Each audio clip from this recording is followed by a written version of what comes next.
Breaking right now at 6, tragedy in the sky just outside our nation's capital. The work is now shifted to a recovery mission. Sadly, there are no survivors. A commercial passenger jet and military helicopter collide over the Potomac River. Right now, recovery efforts underway to find everyone on board both aircraft. And we are now learning the names of some of the victims, including competitive figure skaters and one of the pilots with a Central Florida connection. We have live team coverage of all the angles of this mid-air tragedy. WESH 2 News starts now with breaking news. And right now at 6, you are looking live at our nation's capital tonight, where crews are still trying to recover bodies from the Potomac River. Here's what we know right now. An American Airlines jet was on final approach into Reagan National Airport last night when it collided with a U.S. Army Black Hawk helicopter. Both aircraft plunged into the Potomac River. There were 60 passengers and 4 crew members on board the American Airlines jet. All are feared dead tonight. We learned there were 3 soldiers on board the Black Hawk helicopter that was conducting a routine training exercise. All 3 are also feared dead. Right now, a full investigation underway to determine how this all happened. We have team coverage on this mid-air tragedy. I want to start things off with WESH News' Jesse Pagan. He joins us live in studio. And Jesse, we heard from the National Transportation Safety Board this afternoon. That's right, Stu. Summer. Investigators say there is no immediate word on the cause of the collision, but officials say flight conditions were clear as the jet arrived from Wichita, Kansas. Officials say the body of the plane was found upside down in 3 sections in waist-deep water. The wreckage of the helicopter has also been found. As of tonight, at least 28 bodies have been pulled from the icy waters of the Potomac. NTSB officials are assuring people they will leave no stone unturned as they investigate. As part of any investigation, we look at the human, the machine, and the environment. So we will look at all the humans that were involved in this accident. Again, we will look at the aircraft, we will look at the helicopter, we will look at the environment in which they were operating in. When asked about the flight data recorders, officials say they've not found those yet, but they know they're there in the water. It's not unusual as they've recovered recorders in water before. The NTSB says they plan to produce a preliminary report about the crash within the next 30 days. Summer? All right, Jesse, thank you. And we are now learning more about the captain of the American Airlines jet who actually lived in Volusia County. We continue our live team coverage with WESH 2's investigative reporter Greg Fox. He's live for us at Daytona International Airport near Embry-Riddle University, where Captain Jonathan Campos earned a degree. Greg, the university put out a statement. They did. They're, of course, expressing their grief that not just a former student, but someone who lives right here in Volusia County was caught up and lost in this D.C. air tragedy. Let's go to that statement from Embry-Riddle Aeronautical University. The university's deeply saddened to learn of the passing of Captain Jonathan Campos. Our thoughts are with his family and the families and loved ones of all impacted by this tragic accident, and it could be a complicated crash to investigate. Because of the multi-agency involvement here, both in the military and government civilian agencies, the FAA, according to our experts, is likely to take an oversight role in this investigation, which could last a year or longer. Covering Volusia County live at Daytona Beach International Airport, Greg Fox, WESH 2 News. WESH 2 News did go to Captain Campos' home in Norman Beach. His loved ones and neighbors asked for privacy during this difficult time. We've also reached out to Epic Aviation in New Smyrna Beach, where Campos earned his pilot's license. We will let you know if we hear back. 2 of the victims have now been identified as former world figure skating champions from Russia. They competed in 2 Olympics in 1992 and 1994. They also won a world title in 1994 before getting married in 1995. They were among 14 figure skaters killed in this crash, including 6 affiliated with the Skating Club of Boston. Be sure to stay with WESH 2 as we continue bringing you coverage of this D.C. mid-air tragedy on air and online at WESH.com. Police have arrested a man that they believe stabbed his roommate, whose body was later found in a canal. WESH 2's Lana Munoz has new details to the circumstances in the murder. Today, WESH 2 spoke with the attorney representing a former Cocoa Beach teacher arrested for child abuse. We told you earlier this week when the principal of Roosevelt Elementary School and a teacher there were charged after a party involving underage drinking and drugs. The attorney for Carly Anderson, Kenneth Weaver, tells us she was out to dinner the night of the party with her friend and colleague, Principal Elizabeth Hill-Brodigan, when the principal received a phone call from police saying a party was going on at her home. He says when they arrived, Hill-Brodigan began clearing out the party and that his client did not have anything to do with it. Now, according to an arrest report, officers were called out to the party on Country Club Road on January 19th for complaints of noise, alcohol, and drug use. When officers responded, they found multiple kids who appeared intoxicated. The school district placed both employees on administrative leave, but Anderson's attorney says she no longer works for the district. Cocoa Beach police said they have no further comments on this active investigation. Florida University system leaders want to quickly hear how the state's 12 universities need to address a pending legal settlement. It's expected to lead to at least $22 million a year in new athletic department costs for each school. Today, members of the State University System Board of Governors expressed a need to give some short-term funding flexibility to compete against major schools in other states as the landscape changes over name, image, and likeness rights. A final hearing is set for April.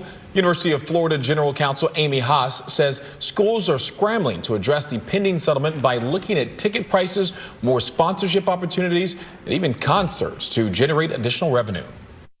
Our goal is not to have to eliminate the experience that our student athletes are getting, and not to eliminate the sports that, even though they might not be generating revenue, are certainly generating value and prestige.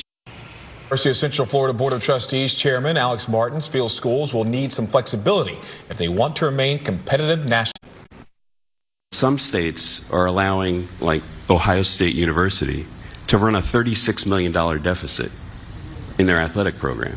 Okay, I'm not advocating for that, but that's what we're up against.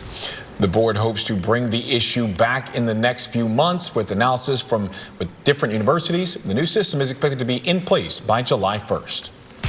NASA introduced its crew that will launch from the Kennedy Space Center later this year. Still ahead tonight, we'll introduce you to the team and the mission of the X4. Decision day on two dogs that killed an 8-year-old boy in Volusia County, where the investigation into their owner stands right now. Next at 6. And temperatures today through the interior nearing the 80-degree mark, while along the coast we were in the upper 60s and low 70s. That's going to change tomorrow, and the first 80 set to appear. That story straight ahead. I'll anchor nightly news from Washington tonight, where National Airport has been reopened following that horrifying mid-air collision. We'll get the latest from the NTSB. Also, we'll tell you what we've learned about victims when we see you on NBC Nightly News. Volusia County takes action after two dogs mauled and killed an 8-year-old boy. Those dogs have been in isolation since investigators say they attacked Michael Millett 17 days ago. Yeah, today the county put those dogs down, but as WESH 2's Pamela Combe tells us, the dog's owner is not facing any charges right now. Sheriff Mike Chitwood says it could be a while before they get the results on the dog's DNA. They are hopeful, though, with the evidence that they have gathered already, it'll be enough to charge the dog owner. We'll keep you posted. Today, NASA introduced its Axiom 4 mission crew that will launch from the Kennedy Space Center later this year. This will be the 4th Axiom crew heading to the ISS. The private mission carries the first astronauts from Poland and Hungary to stay aboard the space station. Once docked, the private astronauts plan to spend up to 14 days in the orbiting lab and conducting both physical science and medical demonstrations. NASA says the goal is to achieve a strong economy in low Earth orbit, where agencies can buy services as one of the many customers to meet its science and research goals in microgravity. We have continually honed and changed our training. We want to optimize that. They also revealed their space patch with the theme Space is for Everyone. The 4 countries on board are represented, and the 7 stars are meant to represent the inclusivity of all 7 continents. All right, time now to get a check on Central Florida's certified most accurate forecast with the First Warning Chief Meteorologist Tony Manalfi here. That 7-day forecast looks amazing considering where we've been and the fact that we're still at the end of January. All right, so the 7-day is right here. So yes. She's looking at it and she's going like this. A little bit of rain, but it's fine. It's fine. Let's go ahead and pop that up there for everybody there. Somebody, absolutely, look at that. A couple showers there over the weekend, maybe just a few degrees cooler. But after that, a little disturbance comes on through. Look at that 7-day. Plenty of 80s after a long stretch of cold weather here in Central Florida. We are going to spring fever, baby. I love it. All right, tower cam at the beaches tonight looking like this. Folks are out there. They're going to be out there tomorrow. It's cooling down along the coast, mid-60s there. However, back through the interior, we are running low 70s. Big storm system cranking up here.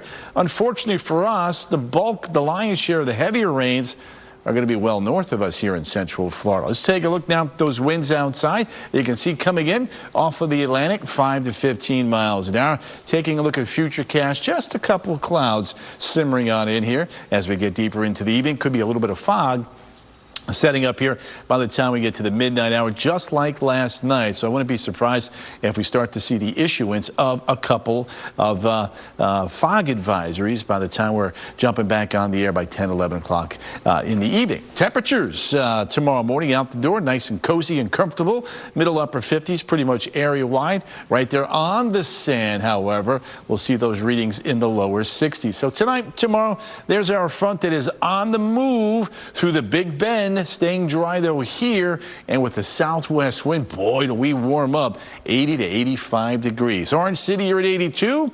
Winter Garden, 81. Ocoee, 82. Wedgefield, 83. Point Siena, you're coming in at 83 degrees. And then back towards the coast with an offshore flow most of the day. We'll hit near 75 to 80 before the cool down begins to happen there with the onshore flow later on in the afternoon. And then for Melbourne, look at these readings, middle and upper 70s, a good deal of sunshine. Great day to be at any of our Central Florida attractions. Look at those highs tomorrow, low 80s. We've got a lot of events going on here the next couple of days. The Lake Nona Golf and Country Club hosting the Tournament of Champions, 32 LPGA lady golfers and 51 celebrities. 2 tournaments in one, lots of fun, and a $2 million purse for the winner with the LPGA event itself. And then for the Zora Festival, Friday, Saturday, Sunday, 82, 74, 79, maybe a few showers Saturday and Sunday, but nothing that you should cancel your plans for. As we take a look now at Futurecast, front kind of stalls out. Europeans hinting at maybe some lingering showers on Sunday. Rainfall comparison here right through the upcoming weekend. You can see the Euro is a bit more aggressive with the rain. GFS, not so much. We'll take a look now. Outdoor Arts Festival, Saturday. Sunday, few showers Saturday, mostly just a few clouds and milder on Sunday. And then as we head over towards Universal Mardi Gras kicking off this weekend, looks pretty good for the T-Pain concert. Maybe an early shower, but otherwise I think just in time for the concert, we're going to be in great shape. All right, the All-Star Pro Bowl game this weekend, 79 and 75. So why are we warm and why are we going to stay warm? We've got this huge ridge of high pressure. Underneath high pressure, you warm up, but late next weekend, our front will begin to arrive. That should cool us down. So again, a great stretch of unseasonably mild weather. We're going to be just briefly cooler on Saturday, 80 or better Monday through Friday of next week. And then I think late next weekend, our front will arrive with some rain and then the temperatures will turn cooler. We'll keep you posted on that. But Darren, for all of those events going on this weekend that you're going to be a part of, you're going to be in great shape. Finally, Tony. Finally. All right, coming up in sports. Speaking of that big event, the Pro Bowl game's finale, of course, is Sunday. But tonight they're going to have a whole lot of fun out at UCF. We'll tell you all about it. Plus, we will check in with Orlando City, the lads down in Mexico, opening up training camp. How Oscar Pareja thinks his team is handling the preseason. Sports is next. WESH 2 Sports is sponsored by Mullinax Ford, Florida's largest Ford retailer. For upfront pricing and no dealer fees, shop Mullinax where car buying is simple, easy, fun.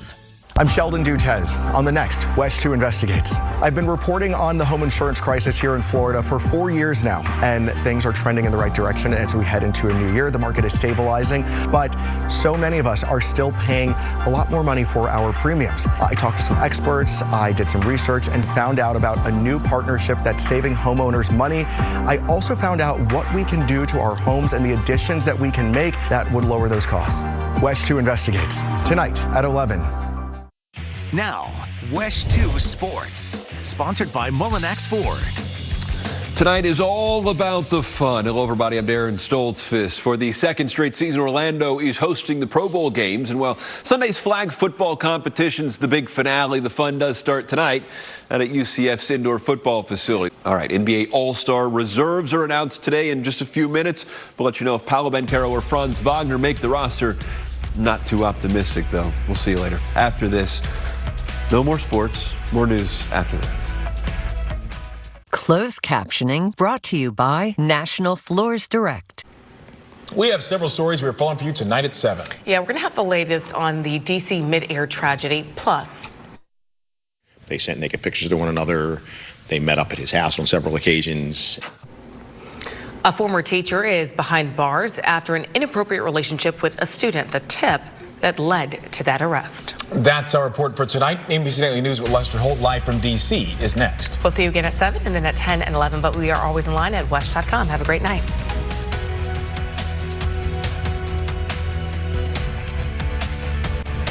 Thank you for watching WESH 2 News and trusting First Warning Weather.